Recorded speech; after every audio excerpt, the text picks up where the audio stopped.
और आप सभी लोग कृपा करें और प्रभु श्री जी की कथा को श्रवण करेंगे। और आज का प्रसंग रहेगा, ऐसी कथा हम आपको सुनाएंगे आज जो आपने बहुत कम सुनी हो, शायद हो सकता ना भी सुनी हो, लेकिन उसका वो है कि ऐसी कौन सी नारी थी जो आधी ब्याही और आधी कुंवारी थी।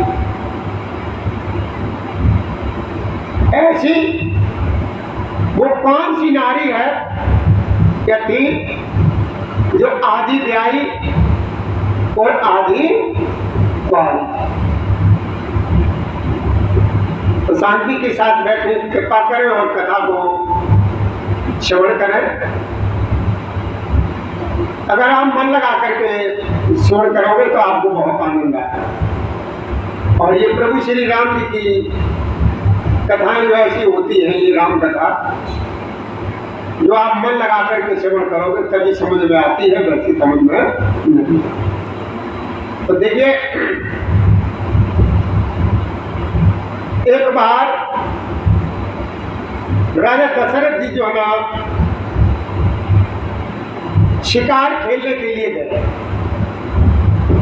पहले जो है ना राजाओं को शिकार खेलने का बहुत शौक होता था। शिकार खेलने का मतलब ये नहीं होता था वो किसी जीव को या किसी की भी शिकार करके लाए तो उनको खाने का ही वो नहीं होता। मतलब जो है ना वन में जाकर के ये खेलना बहुत जरूरी होता है। तो एक बार क्या हुआ कि राजा दशरथ जी जो है ना शिकार खेलने के लिए जब गए हैं, जब वन में पहुंचे हैं तो उनको आज सारा दिन ऐसे ही निकल गया, कोई भी शिकार उनको नहीं मिला। और वो थक गए और बहुत चिंतित हो गए। ये विचार करने लगे कि आज का तो दिन ऐसे ही बेकार निकल गया।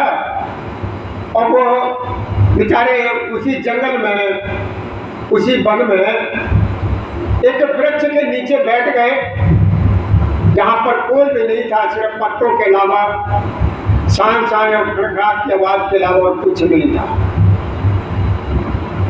एक वृक्ष के नीचे उसकी छाया में बैठ गए दशरथ जी। अपनी इसी धुनाधुनी में लगे हुए थे कि आज का दिन तो बहुत ही बेकार निकल गया, क्या करना चाहिए क्या नहीं करना चाहिए, बहुत चिंता में बैठे हुए। तो क्या देख रहे हैं सामने जो है ना, उन्हीं दशरथ जी के सामने एक कन्या आ रही है, गंधर्व कन्या आ रही है। और वो कन्या इतनी सुंदर है, बहुत सुंदर है, उनको दिखाई दी। और वो कन्या जो है ना दशरथ जी की तरफ आ रही थी। बड़े ध्यान से सुन कर, वो जो कन्या थी वो दशरथ जी के ही तरफ आ रही थी। तो दशरथ जी ने जैसे ही उसको देखा है, वो कन्या इतनी सुंदर थी, इतनी सुंदर थी कि दशरथ जी जो है ना उसको देखते ही रह गए। उसकी तरफ देख करके वो कामाग्नि को खो गए। दशरथ जी उसको देख करके कामुक हो गए, इतने कामुक हो गए कि कहा नहीं जा सकता। ये तो आप जानते ही हैं, एक अंधा, एक लोभी, एक लालची और एक कामी। अंधा, लोभी, लालची, ये कामी, ये लोग ऐसे होते हैं, ये सब कुछ भूल जाते, बिल्कुल एकदम अंधे हो जाते। इनसे उस समय जो है ना आप कुछ भी करा सकते हो, किसी प्रकार की हाँ करा सकते हो। तो दशरथ जी ने जब उस कन्या को देखा तो कन्या बहुत ही सुंदर थी। तो दशरथ जी का मन जो है ना विचलित हो गया और उसको जो है ना भोगने की उनके अंदर इच्छा होने लगी। अब दशरथ जी भी उसी की तरफ चल दिए, उसी कन्या की तरफ जो जो कन्या थी गंधर्व कन्या, उसी की तरफ दशरथ जी भी चल दिए। जब बिल्कुल नजदीक आ गए तो उस कन्या ने समझ लिया कि इनकी नीयत में खोट है। उसने कहा कि ठहरो राजन,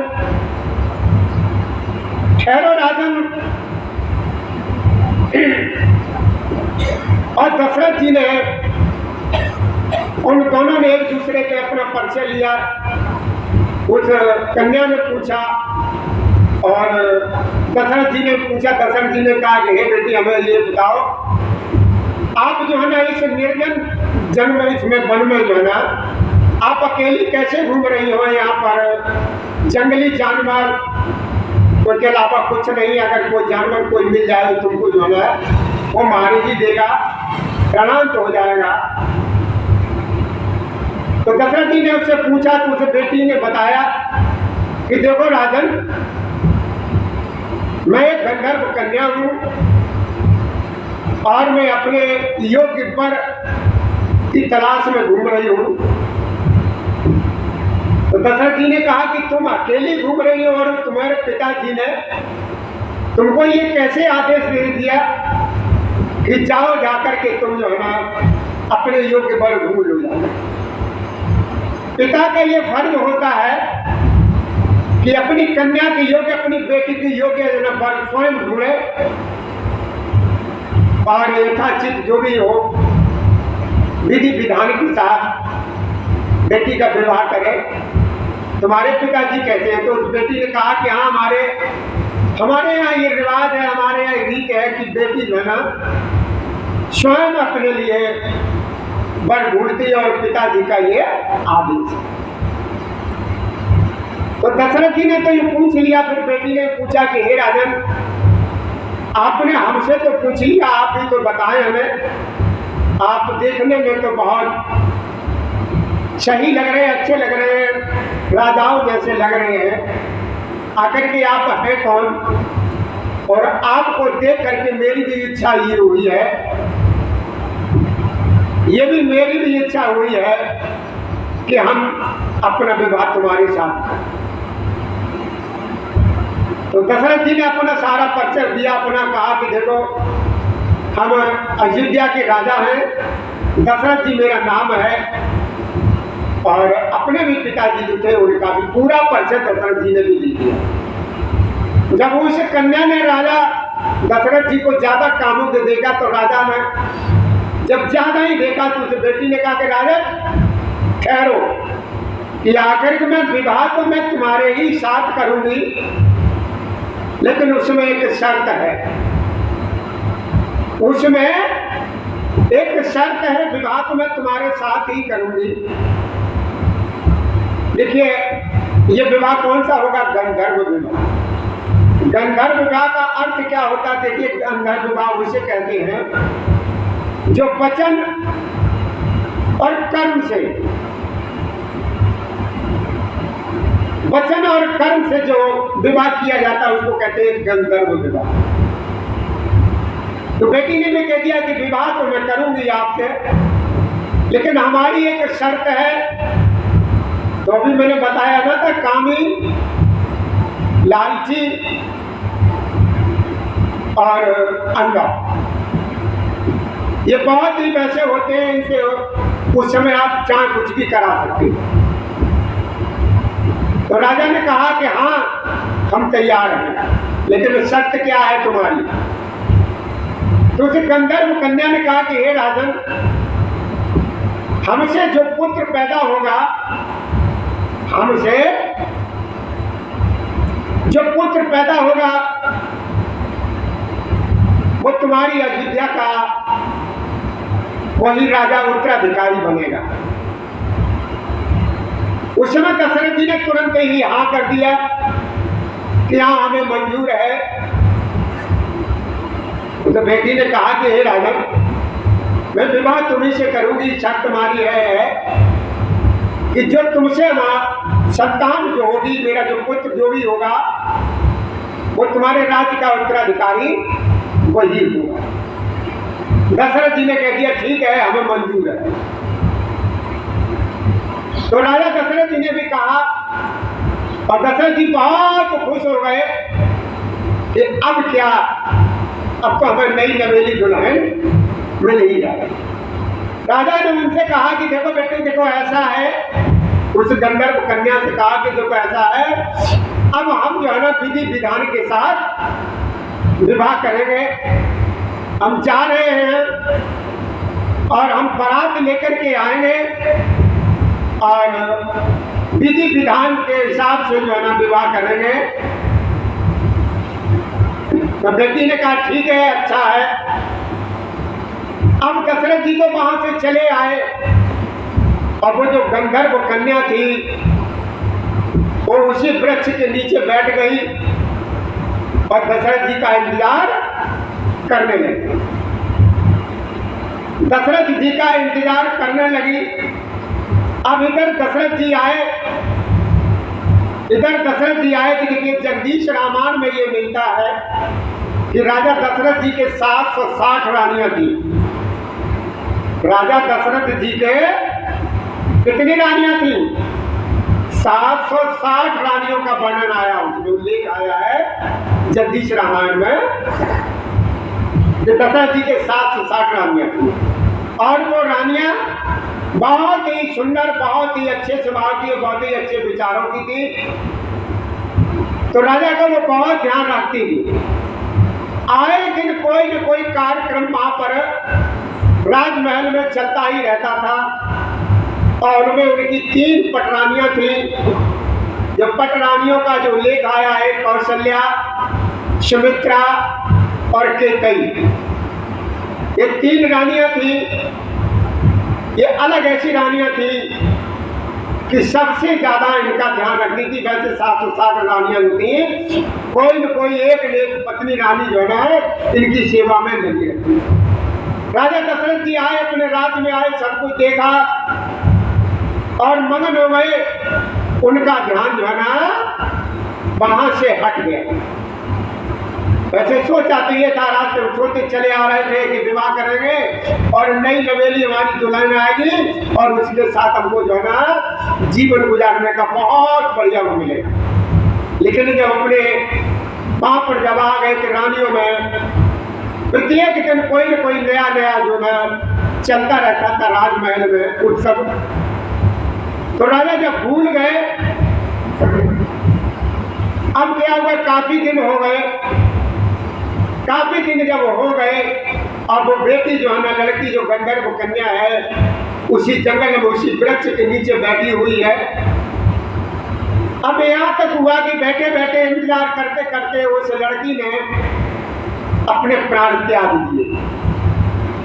उस बेटी ने प्राण त्याग दिए। राजा बिल्कुल भूल गए। दशरथ जी को किसी भी प्रकार का कोई जो है ध्यान नहीं रहा कि हम किसी से कह करके आए हैं, क्या कह करके, कुछ भी ध्यान नहीं है। उस बेटी ने प्राण त्याग दिए। वहां पर सिर्फ हड्डी हड्डी रह गई और उस जंगल में उस समय वहां पर मतंग ऋषि जो है ना इस घटना को देख रहे थे। बड़े ध्यान से श्रवण करना। कौन देख रहा था? मतंग ऋषि जो है ना वहां पर देख रहे थे। तो मतंग ऋषि ने आकर के उस बेटी की हड्डियां जो उठाई और हड्डियों से उन्होंने खड़ाऊ तैयार की। क्या बनाई? खड़ाऊ बनाई। और खड़ाऊ जो है ना उन्होंने तैयार किए और बड़े अच्छे तरीके से, अच्छे साफ एक लाल कपड़े में लपेट करके उन्होंने अपने पास रख दिया। कुछ समय के बाद मतंग ऋषि ने वो खड़ाऊ जो थी अत्रि ऋषि जी को दे दी। किनको दे दी? अत्रि ऋषि जी को दे दी।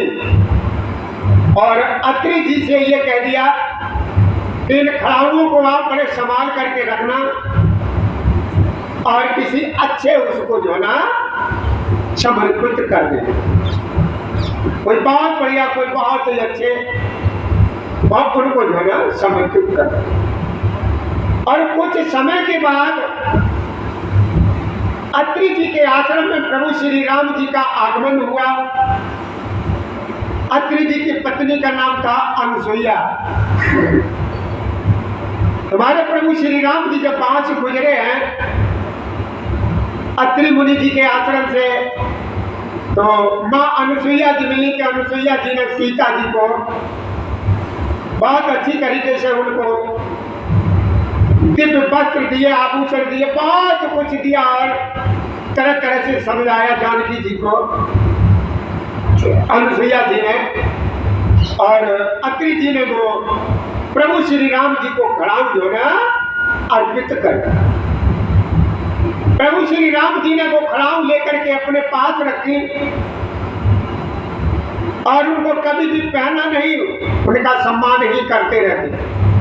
प्रभु श्री राम जी ने वो जो खड़ाऊ थी पहनी नहीं कभी भी और उनका सम्मान करते थे, उनको बहुत संभाल करके रखना। अब इधर क्या हुआ, कुछ समय के बाद जब भरत जी अपने भैया प्रभु श्री राम जी को बुलाने के लिए गए, भैया अगर हो तो भैया भरत जैसा हो, भाई अगर हो तो भरत जैसा हो।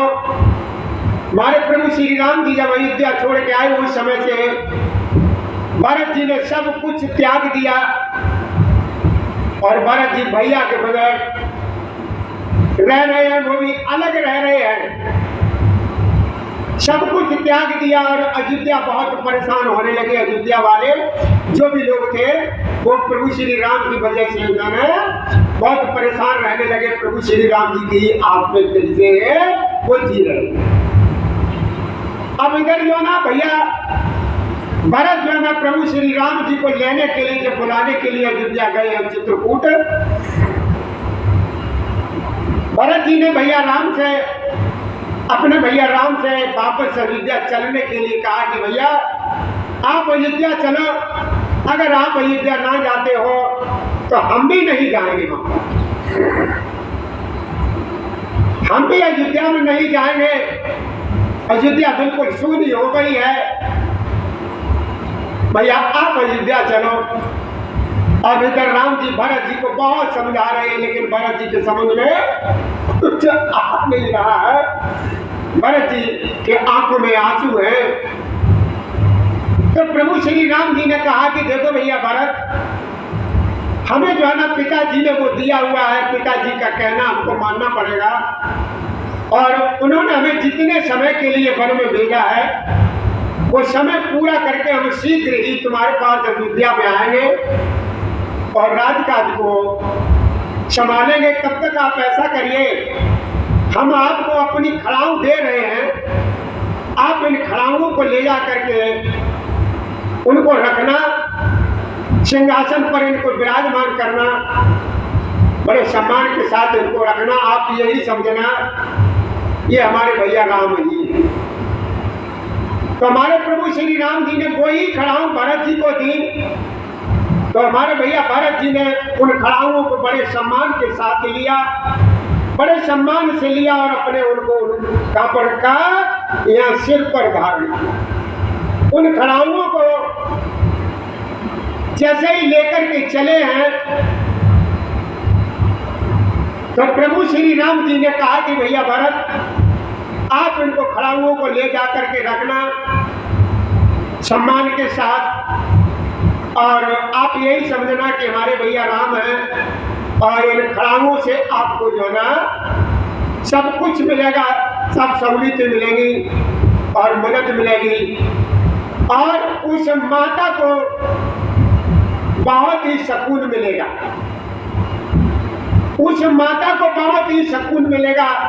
जब भरत जी ने इतनी बात सुनी तो भरत जी ने कहा कि भैया वो कौन सी माँ है, वो कौन माँ है जिस माँ को इन खड़ाऊं से सुकून मिलेगा और शांति मिलेगी, कलेजे में ठंडक मिलेगी और जो भी उन्होंने कहा उनका पूरा होगा। तो राम जी ने कहा कि देखो भैया भरत, ये खड़ाऊ जो है कोई ऐसी साधारण खड़ाऊ नहीं है। जिस बेटी ने, जिस स्त्री ने हमारे पिताजी के प्यार की खातिर अपने प्राण त्याग दिए और उसने ये दिखा दिया कि प्यार मोहब्बत ये क्या चीज होती है, उसने दिखा दिया ये, तो उसी माँ की ये हड्डियों के खड़ाऊ हैं माँ के बहुत शांति मिलेगी। और देखिए भैया, कुछ लोग ये भी कहते हैं कि ये खड़ाऊं तारका जी की, किसकी थी? एक जो तारका नाम की राक्षसी थी, उसकी थी। ये भैया अलग अलग भेद हैं, अपने अपने विचार है मानने के, लेकिन ये खड़ाऊं वही थी जो स्त्री आदि ब्याही और आदि गई, जो गंधर्व कन्या थी। तो जब प्रभु श्री राम जी ने सब कुछ बता दिया कि देखो भैया, उस माँ को बहुत शांति मिलेगी, सुकून मिलेगा, जिस स्त्री ने हमारे पिताजी के प्रेम में जो है ना अपना शरीर भी छोड़ दिया, शरीर भी त्याग दिया, तो भैया यही बेटी, यही स्त्री वो आदि ब्याही और आदि कुंवारी थी। तो आपने ये सुना, वो कौन सी स्त्री थी जो आदि ब्याही और आदि कुंवारी थी? इसी के साथ चलिए अब आगे चलते हैं भैया। अब आपसे हमारा निवेदन है कि इस कथा को देख करके, समझ करके, जान करके भैया आप लाइक और सब्सक्राइब भैया जरूर कर दें, जिससे हम लोगों को शांति मिलती है। अब देखिए, कल हमारी रामचरितमानस पुराण में जो बाल कांड में मेरे बाबा भोलेनाथ और मैया पार्वती की जो कथा चल रही थी, उसको हम आगे बढ़ाते हैं। और भैया हमें 1 मिनट की इजाजत दीजिए, उसके बाद कथा श्रवण करेंगे। जय श्री राधे, जय श्री कृष्ण गोविंद हरे मुरारी, हे नाथ नारायण वासुदेवाय नमः। ओम नमो भगवते वासुदेवाय। हमारी तरफ से और हमारे भैया शिवधाम आश्रम की तरफ से और सभी कार्यकर्ताओं की तरफ से हमारे प्रभु श्री राम जी की कथा के श्रोता यानी भक्तों को आज की राम राम स्वीकार हो। जय श्री राधे, जय श्री कृष्ण गोविंद हरे मुरारी, हे नाथ नारायण वासुदेवाय नमः।